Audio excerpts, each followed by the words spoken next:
살다 보면 문득 그런 생각 들 때 있잖아요. 왜 하필 이 사람일까?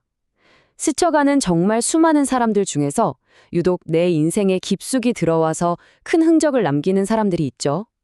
오늘은 바로 그 특별한 만남, 인연의 비밀을 타로와 사주라는 두 가지 도구를 통해 함께 파헤쳐 보겠습니다. 네, 바로 이 질문.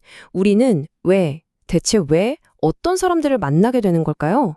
살면서 누구나 한 번쯤은 품어보는 질문 아닐까요? 어떤 만남은 정말 스쳐가는 바람 같은데, 또 어떤 만남은 내 인생의 방향을 통째로 바꿔놓기도 하잖아요. 이게 전부 그냥 우연일까요? 동양 철학에서는 이런 만남을 인연이라고 부르죠.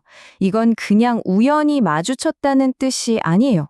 보이지 않는 어떤 거대한 에너지의 흐름 속에서 서로가 서로에게 꼭 필요하기 때문에 만나게 된다는 훨씬 깊은 의미를 담고 있습니다.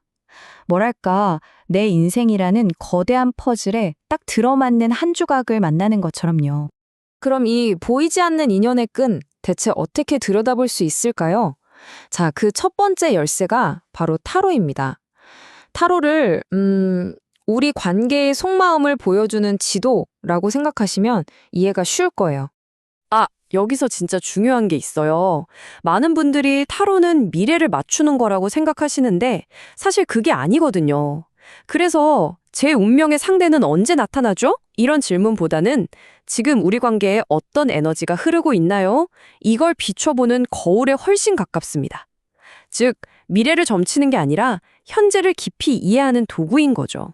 자, 이 표를 한번 보세요. 되게 흥미롭죠?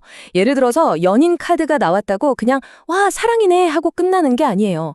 이 카드는 이 관계를 통해 당신은 무엇을 선택할 건가? 라는 아주 중요한 질문을 던지는 겁니다.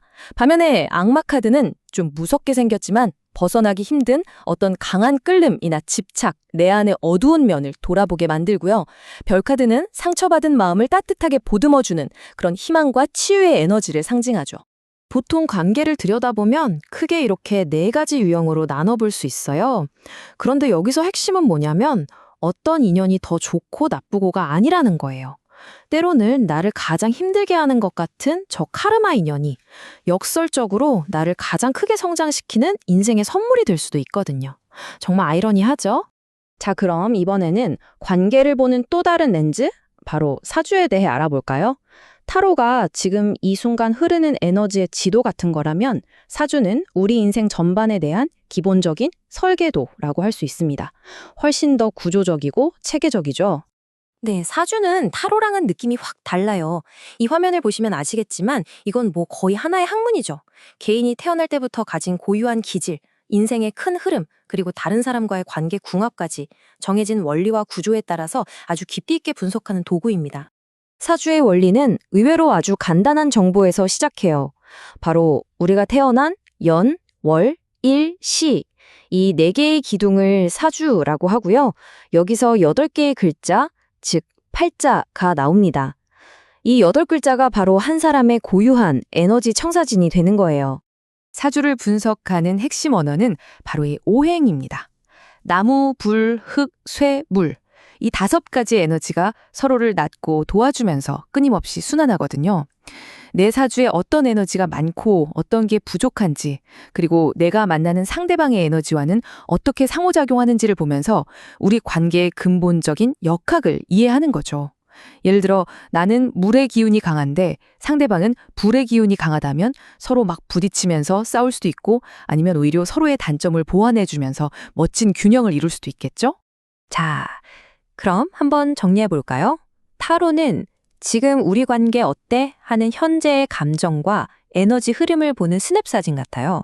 유동적이고 심리적이죠. 반면에 사주는 우리는 원래 어떤 사람들이지? 라는 타고난 성향과 인생 전체의 큰 그림을 보는 설계도에 가깝습니다. 어느 한쪽만 맞는 게 아니라 이 두 가지를 함께 보면 관계를 훨씬 더 입체적이고 깊이 있게 이해할 수 있게 되는 거죠. 그렇다면 타로든 사주든 우리가 이런 도구들을 사용하는 진짜 이유는 뭘까요? 단순히 미래가 어떻게 될까? 이걸 맞추기 위해서일까요? 저는 좀 다른 이야기를 하고 싶어요. 아마 많은 분들이 마음속으로 가장 궁금해하는 질문일 거예요. 그래서 내 운명의 짝은 대체 누구고 언제 만나는 건가요? 당연히 궁금하죠. 저도 궁금한데요. 하지만 어쩌면 우리가 이 질문에 너무 매달리느라 더 중요한 걸 놓치고 있는 건 아닐까요? 네, 바로 이거예요. 관점의 전환. 이 사람이 내 운명일까?를 묻는 것에서 이 관계가 지금 나에게 무엇을 가르쳐주고 있지? 라고 질문을 바꾸는 것. 이게 정말 중요합니다. 운명의 상대를 수동적으로 기다리는 태도에서 모든 만남을 성장의 기회로 삼는 내 삶의 능동적인 주인으로 바뀌는 바로 그 순간인 거죠. 맞아요.